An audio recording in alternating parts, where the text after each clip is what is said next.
दौर से गुजर रहा है। अंतर्राष्ट्रीय स्तर पर हमारे मुसीबतें नरेंद्र मोदी और उनकी सरकार की नाकामी और कूटनीतिक विफलता का नतीजा है।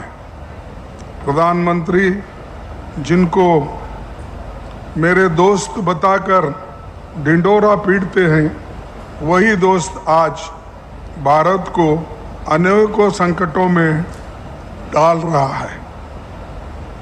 आज जब हमारे वोटर लिस्ट से आधिकारिक रूप से छेड़छाड़ किया जा रहा है, तो आवश्यक है कि हम लोकतंत्र की जननी बिहार में अपनी एक्सटेंडेड CWC की मीटिंग आयोजित करके इस देश के लोकतंत्र और संविधान को बचाए रखने के अपनी प्रतिज्ञा को पुनः दोहरा रहे हैं। ठीक 85 साल बाद रामगढ़ AICC सेशन में पहली बार संविधान सभा का प्रस्ताव आया था। महात्मा गांधी जी, पंडित नेहरू जी, सरदार पटेल जी, डॉक्टर अंबेडकर एवं संविधान सभा के सदस्यों ने मिलकर देश के नागरिकों को एक व्यक्ति एक वोट का अधिकार दिया। लोकतंत्र का आधार है निष्पक्ष और पारदर्शी चुनाव, परंतु आज चुनाव आयोग की निष्पक्षता और पारदर्शिता पर ही भयंकर सवाल उठ रहे हैं। विभिन्न राज्यों में खुलासे हुए हैं। इसी उन सवालों के जवाब देने के बजाय हमें वो खुद एफिडेविट मांग रहे हैं और हमसे सबूत पूछ रहे हैं। जो इसी काम करना चाहिए वो छोड़कर हमसे ही वो एफिडेविट की बात कर रहे हैं। बिहार की तर्ज पर अब देश भर में लाखों लोगों के वोट काटने की साजिश रची जा रही है। वोट चोरी का मतलब है दलित, आदिवासी, पिछड़ा, अति पिछड़ा, अल्पसंख्यक, कमज़ोर और गरीब के राशन की चोरी, पेंशन की चोरी, दवाई की चोरी, बच्चों के स्कॉलरशिप की चोरी और परीक्षा की चोरी। वोटर अधिकार यात्रा की वजह से बिहार की जनता में इसके बारे में जागरूकता फैली और वो खुलकर राहुल गांधी जी के समर्थन में लोग आए, जुड़े और बहुत बड़ा फायदा कांग्रेस पार्टी को हुआ।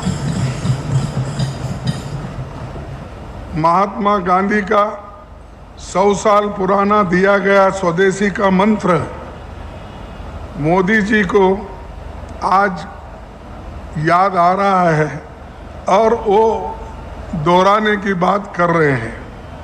लेकिन जो चीज़ कांग्रेस ने 100 साल पहले गांधी जी के नेतृत्व में की थी, वो आज उसका इलेक्शन के दृष्टि से वो उपयोग करना चाहते हैं। ये आज की स्थिति है। दूसरी तरफ चीन के लिए रेड कारपेट सरेआम बिछाए जाते हैं।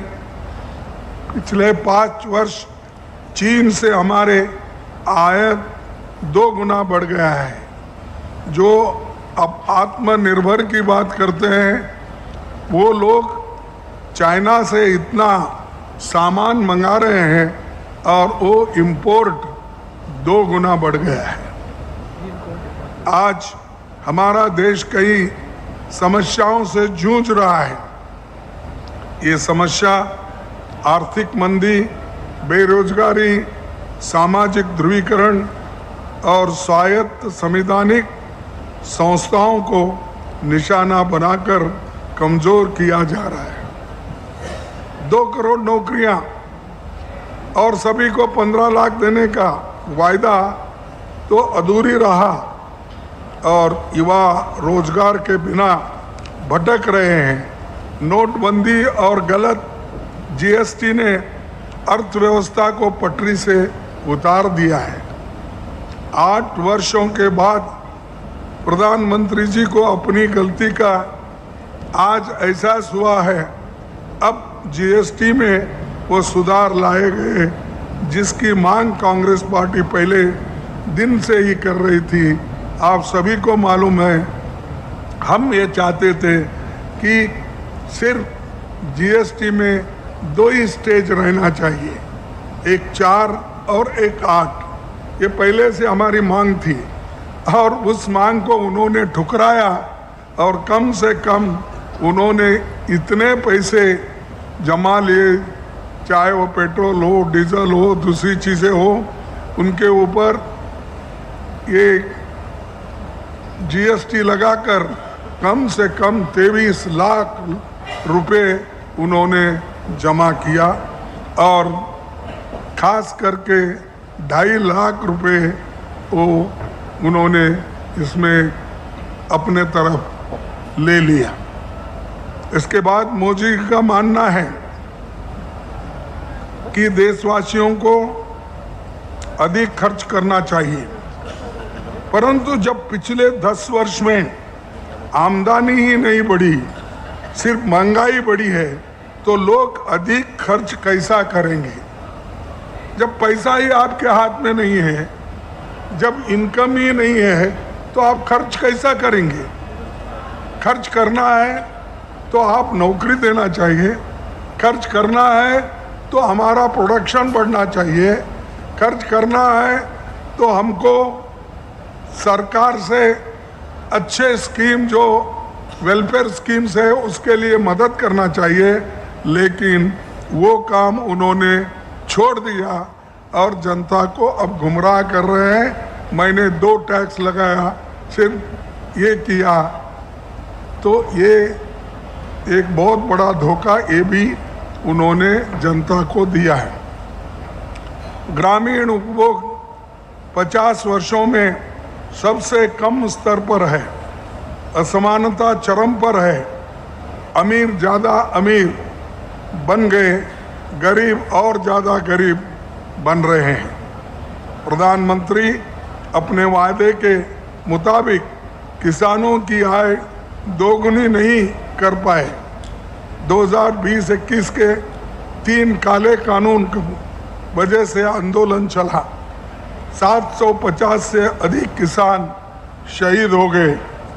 केंद्र की मोदी सरकार के साथ साथ अन्य राज्यों की भाजपा सरकार भी धार्मिक ध्रुवीकरण और सांप्रदायिक भावनाओं को ज्वलंत रखने के मौके वो तलाशती रहती है हमेशा के लिए।